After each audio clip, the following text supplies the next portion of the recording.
Hello students, आज मैं लेके आई हूँ आपके लिए BSc home science second year के first paper fundamental of nutrition science के 40 ऑब्जेक्टिव।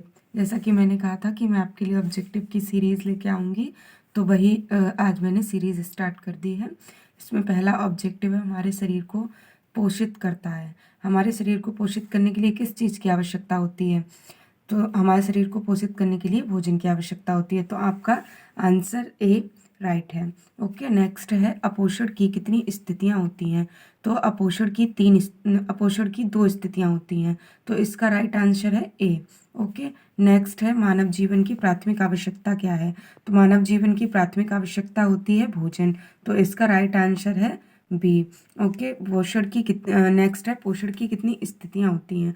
पोषण की 3 स्थितियां होती हैं। तो इसका राइट आंसर है बी। ओके, नेक्स्ट है, कुपोषण तथा में गहरा संबंध है। कुपोषण और ऐसी कौन सी चीज़ है जिसमें गहरा संबंध है?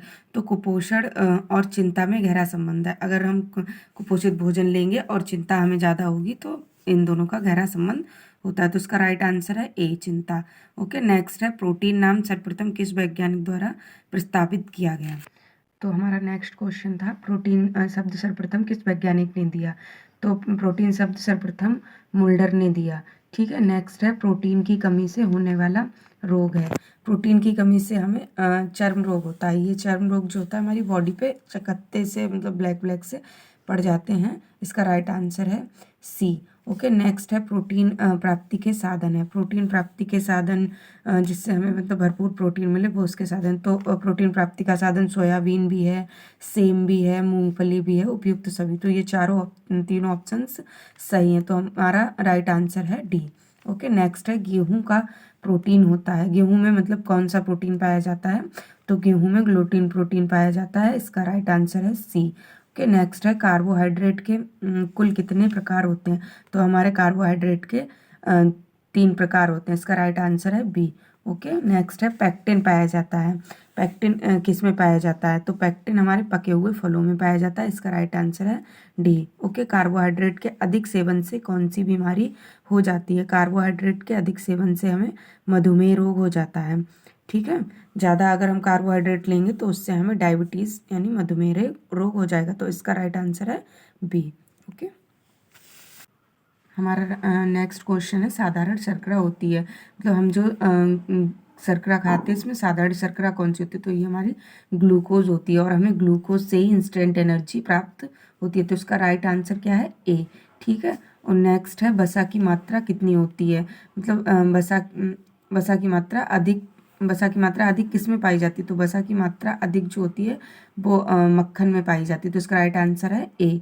ओके, नेक्स्ट है, 1 ग्राम वसा को कैलोरी ऊर्जा मिलती है। 1 ग्राम वसा जब हम खाते हैं तो उससे हमें कितने कैलोरी ऊर्जा मिलती है? तो इसका राइट आंसर है 9 किलो कैलोरी। जब हम 1 ग्राम वसा को कंज्यूम करेंगे तो उससे हमें 9 किलो कैलोरी मिलेगी। ठीक है, इसका राइट आंसर है डी। ओके, नेक्स्ट है, विटामिन शब्द सर्वप्रथम किस वैज्ञानिक द्वारा प्रस्तावित किया गया? तो विटामिन शब्द जो है वो सर्वप्रथम फंक नामक वैज्ञानिक ने दिया था। तो इसका राइट आंसर है ए। ओके, नेक्स्ट है, विटामिन बी 1 की कमी से मनुष्य में ये रोग हो जाता है। विटामिन बी 1 की कमी से कौन सा रोग हो जाता है? तो इसका राइट आंसर है ए, बेरी बेरी। विटामिन बी 1 की कमी से हमें बेरी बेरी रोग हो जाता है। ठीक है, नेक्स्ट है, विटामिन हमारे शरीर को कैसा बनाते हैं? तो विटामिन जो होते हैं वो हमारे शरीर को स्वस्थ बनाते हैं। इसका राइट आंसर है डी। ओके, नेक्स्ट है, सूर्य की किरणों से प्राप्त होता है। तो सूर्य की किरणों से हमें विटामिन डी प्राप्त होती है। इसका रासायनिक नाम होता है कैल्सीफ्रोल। ये हमें फ्री में मिलती है, सूर्य की किरणों से प्राप्त। ओके, नेक्स्ट है हमारा क्वेश्चन नंबर 20, दांतों को कौन सा रोग नुकसान पहुंचाता है? तो दांतों को जो हमारा रोग होता है, पायरिया रोग होता है, जो हमारे दांतों में लग जाता है, उससे बहुत स्मेल आती है हमारे दांतों में।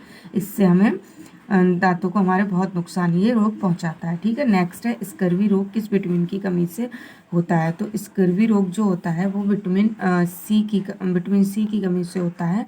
और स्कर्वी रोग में हमारे मसूड़ों से खून आने लगता है। तो इसका राइट आंसर है बी। ठीक है, विटामिन सी की कमी से स्कर्वी रोग हो जाता है।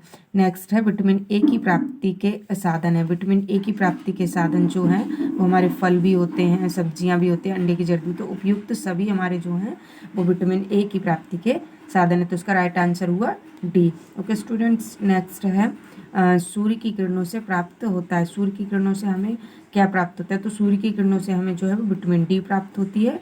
इसका रासायनिक नाम होता है कैल्सीफ्रॉल। ये हमें सूर्य की किरणों से मिलती है।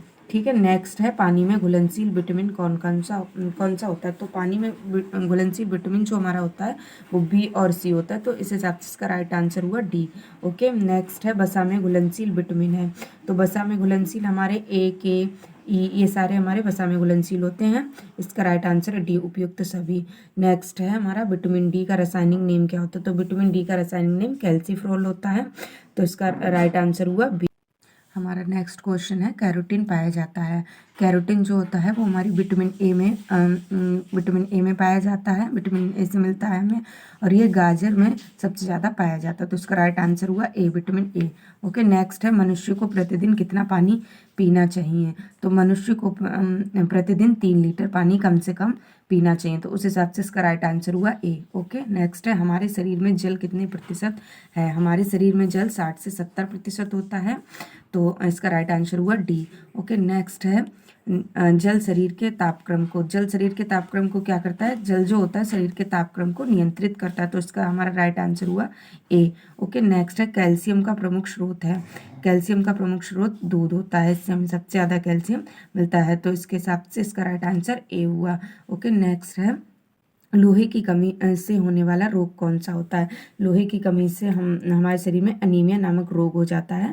तो इसका राइट आंसर हुआ ए। ओके, नेक्स्ट है सोडियम प्राप्ति का अच्छा स्रोत क्या है? हमारे लिए सोडियम प्राप्ति का सबसे अच्छा स्रोत नमक होता है।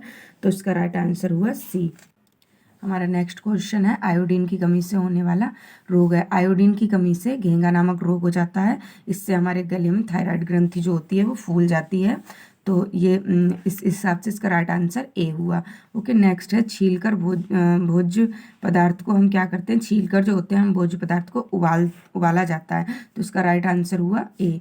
ओके, नेक्स्ट है गर्म मसाला डालने से भोजन जो होता है वो हमारा कैसा होता है? जब हम किसी भी सब्जी में गर्म मसाला डालेंगे तो उससे हमारा भोजन कैसा हो जाएगा? तो सीधी सी बात है कि हमारा भोजन जो होता है वो स्वादिष्ट हो जाता है। तो ये इस हिसाब से इसका राइट आंसर डी हुआ। ओके, नेक्स्ट है अंकुरीकरण के लिए उपयोग में लाए जाते हैं। अंकुरीकरण के लिए जो हम उपयोग में लाते हैं वो साबुत अनाज लाते हैं, क्योंकि साबुत अनाज भिगो देते हैं तो उसी को हम अंकुरीकरण के काम लाते हैं। उस हिसाब से इसका राइट आंसर हुआ ए। ओके, नेक्स्ट है खमीरीकरण का उदाहरण। खमीरीकरण का उदाहरण इडली है, डबल रोटी है, ढोकला, ये तीनों ही खमीरीकरण के उदाहरण। तो इसका राइट आंसर हुआ डी, उपयुक्त सभी। ओके, नेक्स्ट है दूध द्वारा कौन सा खनिज तत्व मिलता है? तो जब हम दूध को पीते हैं तो दूध से हमें कैल्शियम भरपूर मात्रा में मिलता है। तो इसका राइट आंसर हुआ ए।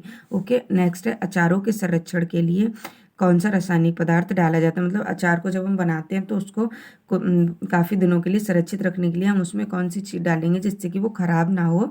तो उसमें हम सोडियम बेंजोएट डालेंगे, जिससे कि हमारा अचार जो होता है काफ़ी लंबे समय तक सुरक्षित रहता है। तो उसके हिसाब से इसका राइट आंसर हुआ बी। ओके स्टूडेंट, नेक्स्ट में भी आगे भी ऐसे ही अच्छे ऑब्जेक्टिव क्वेश्चंस आपके लिए लाती रहूँगी।